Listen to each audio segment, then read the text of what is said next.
पौराणिक शहर द्वारका की खोज, जिसके बारे में कहा जाता है कि इसे श्री कृष्ण ने स्थापित किया था, महाभारत की ऐतिहासिक प्रासंगिकता की मान्यता में एक महत्वपूर्ण मील का पत्थर है। इसने इतिहासकारों द्वारा महाभारत की ऐतिहासिकता और द्वारका शहर के अस्तित्व के बारे में व्यक्त की गई शंकाओं को दूर कर दिया है। इसने वैदिक युग से लेकर आज तक भारतीय सभ्यता की निरंतरता को स्थापित कर भारतीय इतिहास की खाई को बहुत कम कर दिया है। इस खोज ने तथाकथित अंधकार युग में दूसरे शहरीकरण पर, धर्म के पुनर्जीवन पर, समुद्री व्यापार की बहाली पर और संस्कृत भाषा और संशोधित सिंधु लिपि के उपयोग पर भी स्वागत योग्य प्रकाश डाला है। द्वारका गुजरात के जामनगर जिले का एक तटीय शहर है। परंपरागत रूप से आधुनिक द्वारका की पहचान द्वारका से की जाती है, जिसका उल्लेख महाभारत में कृष्ण की नगरी के रूप में किया गया है। द्वारका एक बंदरगाह था और कुछ विद्वानों ने इसकी पहचान एरिथ्रियन सागर के पेरिप्लस में वर्णित बरका द्वीप के साथ की है। प्राचीन द्वारिका समुद्र में डूब गई थी और इसलिए यह एक महत्वपूर्ण पुरातात्विक स्थल है। खोए हुए शहर का पहला स्पष्ट ऐतिहासिक रिकॉर्ड 574 ईस्वी सन का है और सामंत सिंहादित्य के पलिताना प्लेट्स में होता है। ये शिलालेख द्वारका को सौराष्ट्र के पश्चिमी तट की राजधानी के रूप में संदर्भित करता है और इससे भी महत्वपूर्ण ये बताता है कि श्री कृष्ण यहाँ रहते थे। द्वारका में पहली पुरातात्विक खुदाई 1963 में एच.डी. के निर्देशन में डेक्कन कॉलेज, पुणे और गुजरात सरकार के पुरातत्व विभाग द्वारा की गई थी। संकलिया, इससे कई सदियों पुरानी कलाकृतियों का पता चला। भारतीय पुरातत्व सर्वेक्षण (एएसआई) की समुद्री पुरातत्व इकाई (MUU) ने 1979 में डॉक्टर S.R. राव, भारत के सबसे सम्मानित पुरातत्वविदों में से एक की देखरेख में दूसरे दौर की खुदाई की। नेशनल इंस्टीट्यूट ऑफ ओशनोग्राफी की समुद्री पुरातत्व इकाई में एक एमेरिट्स वैज्ञानिक राव ने गुजरात के बंदरगाह शहर लोथल सहित बड़ी संख्या में हड़प्पा स्थलों की खुदाई की है। उन्हें चमकदार लाल बर्तन के रूप में जाना जाने वाला एक अलग बर्तन मिला, जो 3000 साल से अधिक पुराना हो सकता है। इन उत्खननों के परिणामों के आधार पर 1981 में अरब सागर में डूबे शहर की खोज शुरू हुई। वैज्ञानिकों और पुरातत्वविदों ने 20 वर्षों तक लगातार साइट पर काम किया। पानी के नीचे की खोज के लिए परियोजना को 1984 में सीधे तत्कालीन प्रधानमंत्री द्वारा 3 साल के लिए मंजूरी दी गई थी। समुद्र के नीचे खुदाई एक कठिन और श्रमसाध्य कार्य है। समुद्र बहुत अधिक प्रतिरोध प्रदान करता है। कम ज्वार के दौरान नवंबर और फरवरी के बीच ही खुदाई संभव है। समुद्र को चिकना होना चाहिए और तेज धूप होनी चाहिए। ये सभी आवश्यकताएं प्रभावी रूप से एक मौसम में गोताखोरी के दिनों की संख्या को 40 से 45 तक कम कर देती हैं। उपलब्ध समय का अधिकतम उपयोग करने के लिए गोताखोर इको साउंडर का उपयोग करते हैं ताकि स्थान और पानी की गहराई का काफी सटीक अंदाजा लगाया जा सके। पानी के नीचे की वस्तु साइड स्कैन सोनार समुद्र तल का दृश्य प्रस्तुत करता है। पानी के अंदर भेजे गए सोनार सिग्नल लौटाते हैं। संकेतों को पढ़ने से पानी के नीचे वस्तु की व्यापक प्रकृति का पता चलता है। स्कूबा जैसे सामान्य गोताखोरी उपकरण के अलावा पानी के नीचे के स्कूटरों को भी सेवा में लगाया गया। 1983 और 1990 के बीच S.R. राव की टीम को ऐसी खोजें मिली जिन्होंने एक जलमग्न शहर के अस्तित्व को पुख्ता किया। जनवरी 2007 में भारतीय पुरातत्व सर्वेक्षण (ASI) के अंडरवाटर आर्कियोलॉजी विंग (UAW) ने द्वारका में फिर से खुदाई शुरू की। UAV के अधीक्षण पुरातत्वविद आलोक त्रिपाठी ने कहा कि अरब सागर में पाए गए प्राचीन पानी के नीचे की संरचनाओं की पहचान की जानी बाकी है। हमें ये पता लगाना है कि वे क्या हैं। वे टुकड़े हैं। मैं उन्हें दीवार या मंदिर नहीं कहना चाहूंगा। वे किसी संरचना का हिस्सा हैं। डॉक्टर त्रिपाठी खुद एक प्रशिक्षित गोताखोर हैं। डॉक्टर त्रिपाठी ने कहा था, स्थल की प्राचीनता का समग्र रूप से अध्ययन करने के लिए जमीन द्वारिकाधीश मंदिर के करीब और समुद्र के नीचे दोनों जगह एक साथ खुदाई की जा रही है ताकि दोनों जगहों से मिले अवशेषों का वैज्ञानिक रूप से सहसंबंध और विश्लेषण किया जा सके। उत्खनन का उद्देश्य भौतिक साक्ष्यों के आधार पर स्थल की प्राचीनता को जानना था। अपतटीय उत्खनन में एएसआई के प्रशिक्षित पानी के नीचे के पुरातत्वविदों और नौसेना के गोताखोरों ने डूबे हुए संरचनात्मक अवशेषों की खोज की। खोजों का अध्ययन दिनांकित और प्रलेखित किया गया था। जमीन पर द्वारकाधीश मंदिर के प्रांगण में खुदाई की गई।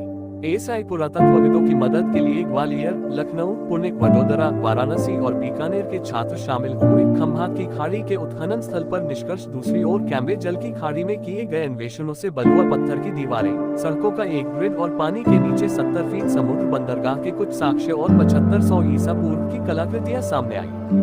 बरामद कलाकृतियों में लकड़ी का एक टुकड़ा, मिट्टी के बर्तनों के टुकड़े, घिसे पिटे पत्थर थे जिन्हें शुरू में हाथ के औजार, जीवाश्म हड्डियों और एक दांत के रूप में वर्णित किया गया था।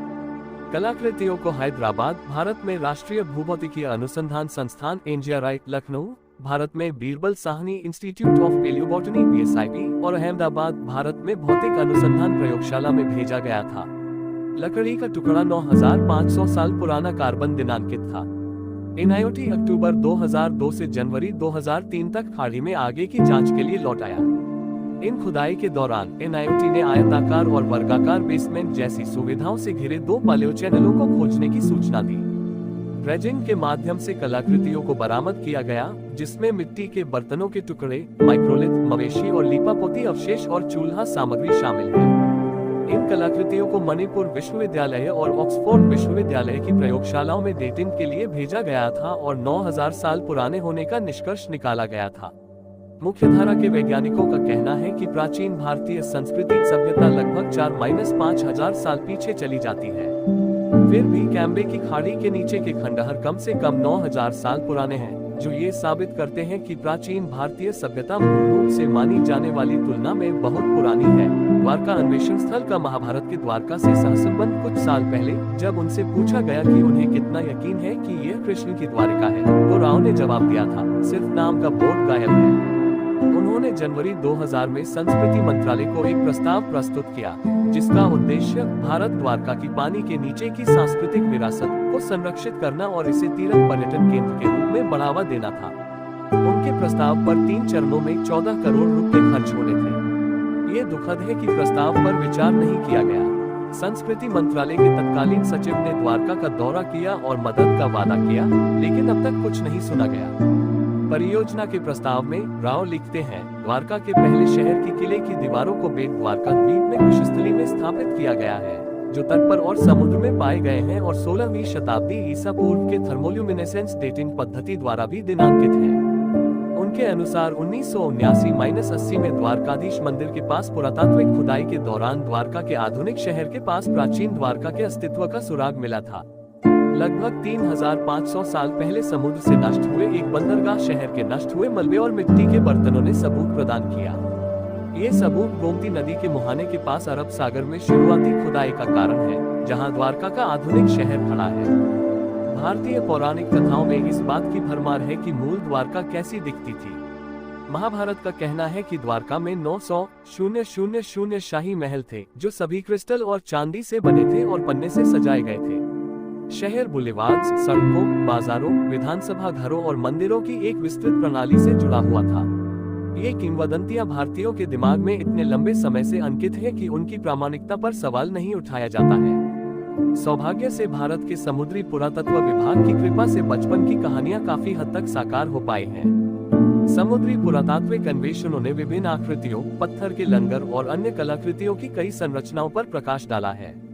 अन्वेषण में समुद्र के लगभग 70 फीट नीचे बलुआ पत्थर की दीवारें, सड़कों का एक जाल और एक समुद्री बंदरगाह के अवशेष मिले हैं। सबूत लगभग 9000 साल पहले एक शहर के अस्तित्व के तथ्य की ओर इशारा करते हैं।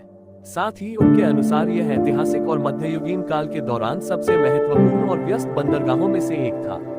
इस डूबे हुए शहर की विस्तृत खोज और खुदाई 1988 में कुछ लक्ष्यों और परिणामों को ध्यान में रखते हुए शुरू की गई थी। 1. बंदरगाह शहर की सीमा और प्राचीन गोमती नदी के तट पर बनी विशाल पत्थर की दीवारों के पीछे के उद्देश्य का पता लगाने के लिए समुद्र नारायण, समुद्री देवता के मंदिर तक अन्वेषण का विस्तार किया गया था। 2. क्या वास्तुकला की विशेषताएं महाभारत में वर्णित लोगों के अनुरूप थी? 3. महाकाव्य में संदर्भित पुनर्ग्रहण के लिए अधिक पुष्टिकारक साक्ष्य प्राप्त करना। 4. वह स्थान जहां गोमती नदी समुद्र में मिलती है निर्धारित किया जाना था। 5. जलमग्न होने का कारण माना जाता है कि द्वारका 6 ब्लॉकों पर बना था, 2 दाहिने किनारे पर और 4 बाएं किनारे पर। सभी 6 क्षेत्रों में बलुआ पत्थर के तैयार पत्थरों से निर्मित सुरक्षात्मक दीवारें हैं। अब तक जो कुछ भी पता चला है वह काफी हद तक महाभारत में द्वारका के वर्णन के अनुरूप है। उदाहरण के लिए संलग्न ग्रंथों के अंतःपुर धर्म के अनुरूप हो सकते हैं। इसी तरह बड़ी संख्या में पत्थर के लंगर विदेशी व्यापार का संकेत देते हैं। बड़े जहाजों को समुद्र में लंगर डाला गया था, जबकि छोटे गोमती पर गोदामों के पास थे, जिसका एक हिस्सा जलमग्न हो गया है। खुदाई किए गए शहर का लेआउट, फैलाव और किले की दीवारों और गढ़ों का स्थान महाभारत के एक प्रस्तावना हरिवंश में वर्णित विवरणों से मेल खाता है। हरिवंश ने द्वारका नगरी का सूक्ष्म विवरण में वर्णन किया है। इसके अनुसार द्वारिका का क्षेत्रफल 12 योजन था। यह एक पट्टी द्वारा मुख्य भूमि से जुड़ा हुआ था, जो अब भी कम ज्वार में दिखाई देता है। खुदाई में निकला शहर उसी आकार का है। हरिवंश ने सुरक्षा व्यवस्था का ब्यौरा देते हुए कहा कि वहां मुहरें थीं, जिनके बिना शहर में प्रवेश नहीं किया जा सकता था। समुद्र तल पर एक विशेष विवरण की मुहरें पाई गई। विष्णु की एक पत्थर की मूर्ति, चर्क प्लेट और मिट्टी के बर्तन सभी बरामद वस्तुओं का हिस्सा है। पानी के नीचे खुदाई के दौरान महाभारत में पाए गए विवरण के समान शिलालेख वाले कुछ सिक्के पाए गए थे। प्रथम द्वारका की नगर योजना के बारे में विस्तार से बताते हुए राव का प्रस्ताव कहता है, 2 किलेबंदी की दीवारें थी, एक निचली छत में और दूसरी मध्य छत में। पूर्वी तट पर 4 किलोमीटर की लंबाई तक फैली दीवारें ज्यादातर नष्ट हो जाती हैं। समुद्र की कार्रवाई। निचली छत की दीवारें बड़े पैमाने पर तैयार किए गए बलुआ पत्थर के ब्लॉक हैं, जबकि ऊपरी छत मलबे के हैं। बाड़े के भीतर छोटे आकार के पत्थरों से बने घरों और अन्य सार्वजनिक भवनों को नष्ट कर दिया गया है और समतल किया गया है समुद्र का अतिक्रमण। ये संरचनाएं वर्तमान समुद्र तल से 7 से 10 मीटर की गहराई में स्थित हैं, जो पिछले 3600 वर्षों के दौरान समुद्र के स्तर में 10 मीटर की वृद्धि का संकेत देती हैं। शहर बनाने के लिए महाभारत में उल्लिखित जल जमाव वाले क्षेत्रों से भूमि का सुधार भी है शिलाखंड की नींवों से प्रमाणित होता है, जिन पर दीवारें और गढ़ खड़े किए गए थे। इस प्रकार परिणामों ने सिद्ध किया है कि महाभारत में श्री कृष्ण की द्वारका की एक सुंदर राजधानी के अस्तित्व के रूप में विवरण केवल कल्पना की उपज नहीं था, बल्कि यह अस्तित्व में था। वास्तव में द्वारका का क्या हुआ? द्वारका में समुद्र के स्तर में वृद्धि एक वैज्ञानिक सत्य है। अध्ययनों ने साबित किया है कि शहर को जलमग्न करने के लिए समुद्र काफी और अचानक बढ़ गया। हरिवंश ने द्वारका के जलमग्न होने का वर्णन करते हुए कहा कि कृष्ण ने अर्जुन को निर्देश दिया, जो तब द्वारका का दौरा कर रहे थे, शहर के निवासियों को निकालने के लिए, क्योंकि समुद्र शहर को घेरने वाला था। 7वें दिन कृष्ण के ये कहने पर जैसे ही अंतिम नागरिक शहर छोड़ रहे थे, समुद्र द्वारका की गलियों में प्रवेश कर गया। विशेषज्ञों के अनुसार समुद्र के जमीन में घुसने के 3 कारण हो सकते थे। 1. समुद्र तल के स्तर में परिवर्तन। 2. एक भीषण भूकंप। और 3. समुद्र के जल के स्तर में अचानक वृद्धि। तीनों में से अंतिम सबसे प्रशंसनीय है। यदि यह सीबेड के स्तर में परिवर्तन था, तो किनारे पर टियरिंग ऑफ एक्शन के कुछ अवशेष दिखाई देंगे, जो अनुपस्थित है।